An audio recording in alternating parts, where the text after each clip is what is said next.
अस्सलामुअलैकुम। I am Mohammad Imran. Welcome to my YouTube channel Imran CM18। उम्मीद है आप सब खैरियत से होंगे। हम अल्लाह ताला से दुआ गो हैं, अल्लाह ताला आप सबको खुश व खुर्रम रखे, अपने हिफ्ज़ ईमान में रखे। आज की हमारी ये वीडियो आंसर क्वेश्चन सेशन है। इसमें किए गए सवालात के आज जवाबात डिस्कस करेंगे। अगर आप इस चैनल पर नए हैं तो आपसे हम्बली रिक्वेस्ट है, हमारे इस चैनल को सब्सक्राइब कर दें, बेल आइकन को प्रेस कर दें ताकि हर आने वाली नई वीडियो का नोटिफिकेशन आप तक पहुंच सके। चलते हैं आज के आंसर क्वेश्चन सेशन की तरफ। सबसे पहला क्वेश्चन जो किया गया है, LPR के लिए कब अप्लाई करना चाहिए जिसमें हमें फ़ायदा हो, यानी गवर्नमेंट अप्लाइमेंट को फ़ायदा हो। LPR के बारे में सुनिएगा। LPR क्या होती है? LPR लीव प्रिपेरिटी रिटायरमेंट है, यानी जब आप रिटायरमेंट होते हैं तो अब तो ये लॉ बन चुका है कि आप रिटायरमेंट से पहले LPR के लिए अप्लाई करें। यानी जो आपकी अर्नड लीव होती है, जो आपकी छुट्टियां जमा हो चुकी होती हैं, यहाँ पे आप सुनिएगा।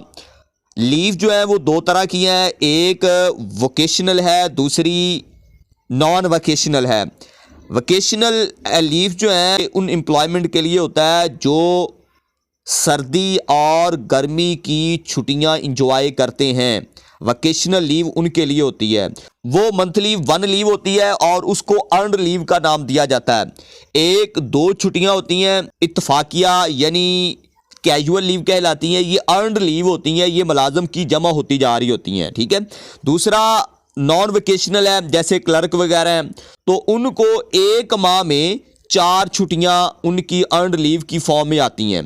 तो LPR वो छुट्टियां होती हैं जो कोई भी मुलाजम जब अपनी सर्विस से रिटायर हो रहा है तो उसके लिए इसने अप्लाई करना होता है। तो अब तो ये लॉ बन चुका है कि आपने फर्स्ट ऑफ ऑल जब रिटायर होना है तो आपने LPR के लिए अप्लाई करना है। पहले तो ये होता था लीव इन कैशमेंट मिलता था, जब आप रिटायर हो जाते आपको छुट्टियों के बदले में कैश दिया जाता था। इसका बेहतरीन तरीका यह है कि आप की सर्विस जो है जब साल 1.5 साल रह जाए तो आप LPR के लिए अप्लाई करें। और बेहतरीन तो ये है कि आपका जो मुतल्लिका हेडमास्टर है वो इस एप्लीकेशन को रिजेक्ट कर दे और ये कहे कि मेरे पास स्टाफ की कमी है, लिहाजा आप LPR पे नहीं जा सकते, आप सर्विस ही करें। उसका लेटर आपने अपने पास रखना है। अब क्वेश्चन ये है कि LPR के लिए कब अप्लाई करना है, इसका फ़ायदा क्या होगा? LPR का फ़ायदा ये होगा, अगर आप LPR के लिए अप्लाई नहीं करेंगे तो जो आपकी लीव इन कैशमेंट होगी वो आपको नहीं मिलेगी।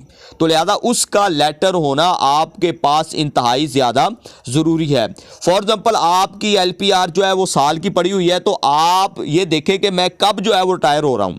अब यहाँ पे एक और क्वेश्चन किसी ने किया था कि अगर हम LPR के लिए अप्लाई कर लें और हम छुट्टियाँ इंजॉय कर रहे हैं तो हम अब दोबारा कंटिन्यू करना चाहते हैं, इसको कैंसिल करके अपनी सर्विस को दोबारा कंटिन्यू करना चाहते हैं, तो वो बिल्कुल कर सकते हैं। लेकिन वो मुलाजम कर सकता है जिनकी अभी 60 साल सर्विस नहीं हुई, जिनकी अभी सर्विस पड़ी हुई है वो कंटिन्यू कर सकता है। लेकिन जो रिटायरमेंट 60 साल सर्विस कर चुका है वो जो है इसको कैंसिल करवाने का कोई फ़ायदा नहीं है। तो लिहाजा आप देखिएगा, आपकी अगर लीव साल की पड़ी हुई है तो आप साल से पहले अप्लाई कर लें, अगर 6 माह की पड़ी हुई है तो 6 माह पहले आप अप्लाई कर लें। तो ये था LPR के वाले से। अगला क्वेश्चन है किया है कि आप A17 के मुतल्लिक क्लियर करें, ये क्या है और इसके मुतल्लिक जो अबहाम पैदा किया जा रहा है उसके मुतल्लिक क्लियर कीजिएगा। A17 रूल जो है असल में ये था कि जो मुलाजम मेडिकल पे चला जाता है या इन सर्विस जो है उनकी डेथ हो जाती है तो उनकी औलाद में से कोई भी एक फ़र्द जो है वो बतौर मुलाजमत जो है उनको हायर किया जाता था। तो लिहाजा ये हुकूमत की तरफ से A17 ख़त्म कर दिया गया है, ठीक है। इसका जो है नोटिफिकेशन भी हो चुका है।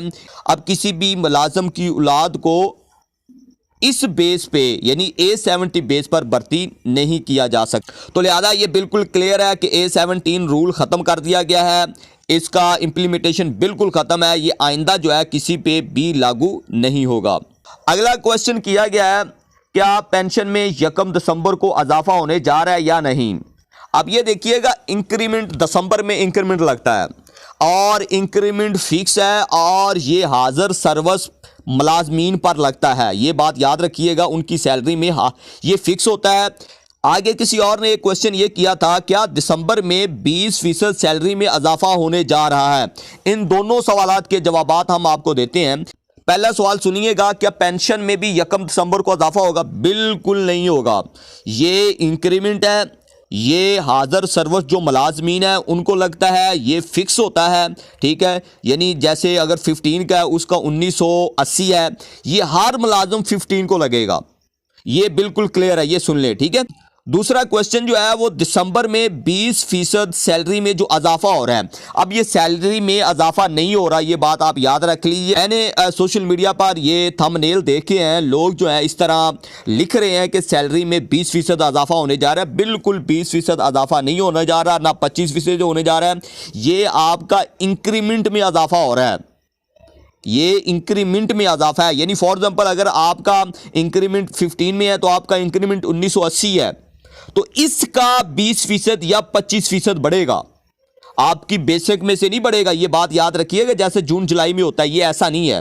तो ये भी क्लियर कर लें कि ये दिसंबर में सैलरी नहीं बढ़ रही, बल्कि आपका इंक्रीमेंट आपकी बेसिक जो सैलरी है उसमें जम हो जाएगा। इसका चार्ट जो है मैं ऑलरेडी पहले भी शेयर कर चुका हूं। अगला किसी ने क्वेश्चन किया है कि अडाक रिलीफ और एनुअल इंक्रीमेंट में क्या फर्क है। अब देखें, अडाक रिलीफ और चीज है, एनुअल इंक्रीमेंट और चीज है। एनुअल इंक्रीमेंट दिसंबर में लगती है, ये फिक्स होती है हर मुलाजिम की, और एनुअल इंक्रीमेंट ये दिसंबर में लगता है। एक तो बात ये क्लियर होगी कि एनुअल इंक्रीमेंट और चीज है, और ये दिसंबर में लगता है, और ये फिक्स होता है, हर मुलाजिम का फिक्स है, और ये बेसिक में मर्ज होता है, उसमें इंक्लूड किया जाता है। अब अडाक रिलीफ के बारे में सुनिएगा। अडाक रिलीफ जुलाई में होता है, यानी जैसे फॉर एग्जांपल बजट में जो इजाफा किया जाता है वो आपका अडाक रिलीफ होता है। इस बार जो है 25% जो है वो आपका अडाक रिलीफ था, ठीक है। या ये तो रनिंग पे लगता है, आपकी जितनी रनिंग बेसिक है, या ये आप जिस स्केल पे पॉइंट हुए थे उसकी जो बेसिक है, यानी पिछली जो बेसिक थी स्टेज 1 की जो बेसिक थी वहां पे लगता है। तो अडाक रिलीफ रिलेटेड टू मुलाजम होता है, मुलाजम के मुताबिक लगता है उसकी बेसिक कितनी है, ठीक है। और जबकि एनुअल इंक्रीमेंट ये सब मुलाजम का सेम होता है, इसमें स्टेज का कोई चक्कर नहीं होता। अडाक रिलीफ में स्टेज आती है, तो ये बिल्कुल क्लियर है। तो इस जुमले से बिल्कुल क्लियर आप कर लें कि अडाक रिलीफ जून जुलाई में लगता है, ये बजट में होता है, ये बेसिक पे होगा। एनुअल इंक्रीमेंट ये आपका फिक्स होता है, हर मुलाजिम का स्केल वाइज फिक्स होता है।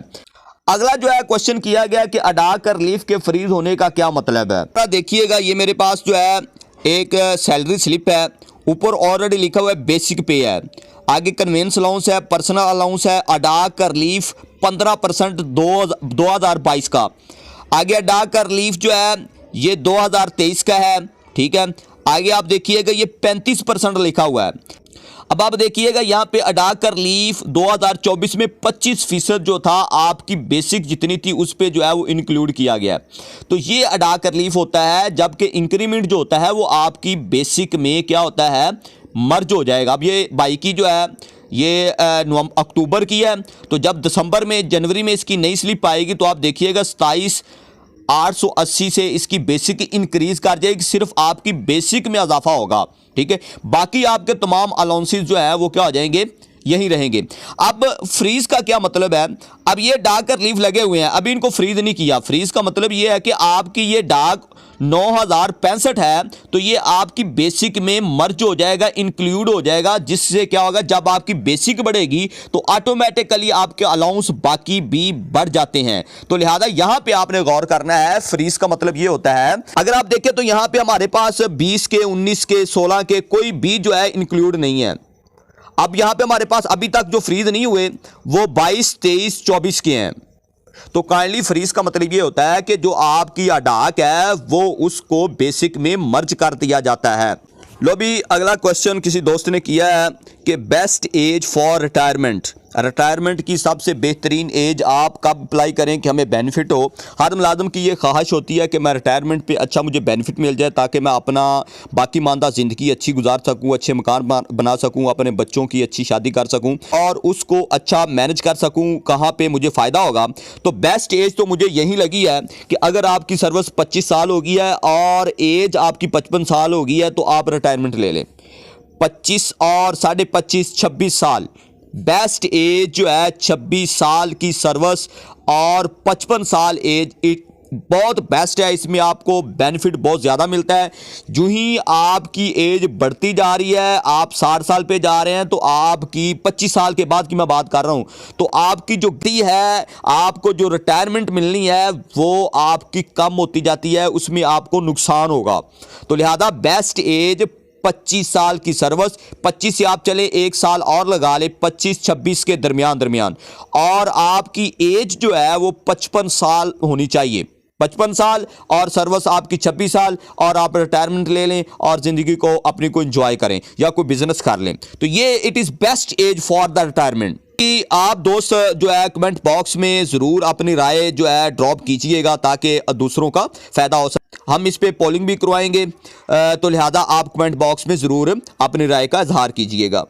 नेक्स्ट जो है किसी ने क्वेश्चन किया है कि एलपीआर को अर्नड लीव में कन्वर्ट हो सकती है या नहीं, यानी आप एलपीआर को अर्नड लीव में तब्दील कर सकते हैं या नहीं। अब ये देखिएगा, एलपीआर का मतलब ही अर्नड लीव है। ये आपकी अर्नड लीव है जो आप की छुट्टियां जमा हुई थी, आपकी जो एक छुट्टी थी, यानी जो वोकेशनल एम्प्लॉयज़ हैं उनकी जो है एक मंथली यानी 12 एनुअल है और जो दूसरे नॉन वेकेशन है उनकी 48 बनती हैं। ये वो जमा होती जाती हैं, इनको हम अर्नड लीव का नाम देते हैं। तो यही एलपीआर है, इसको कन्वर्ट किया जाता है इनकैशमेंट में, यानी लीव इनकैशमेंट यही आपकी होती है जो आपको रिटायरमेंट पर पहले मिलती थी, लेकिन अब उन्होंने कहा कि एलपीआर का होना ज़रूरी है, तो ये एलपीआर में ही कन्वर्ट होती है। और लास्ट पे एक दोस्त ने बहुत ही अच्छा क्वेश्चन किया है, मुझे भी अच्छा लगा है कि आप बताइएगा तनख्वाह और पेंशन के लिए कौन सा बैंक सबसे बेस्ट है। तो मुझे जो है, हालांकि मेरा तो एमसीबी में है, मुझे सबसे जो अच्छा बैंक लगा है वो एनपीबी है, नेशनल बैंक सबसे अच्छा है और इसकी सर्विसेज भी गुड हैं। रश ज़रूर होता है लेकिन सर्विसेज गुड है। तो लिहाजा कमेंट बॉक्स में आप ज़रूर डालिएगा कि ताकि दोस्तों का फ़ायदा हो सके। हमें इजाज़त दीजिएगा, मिलते हैं अगली वीडियो में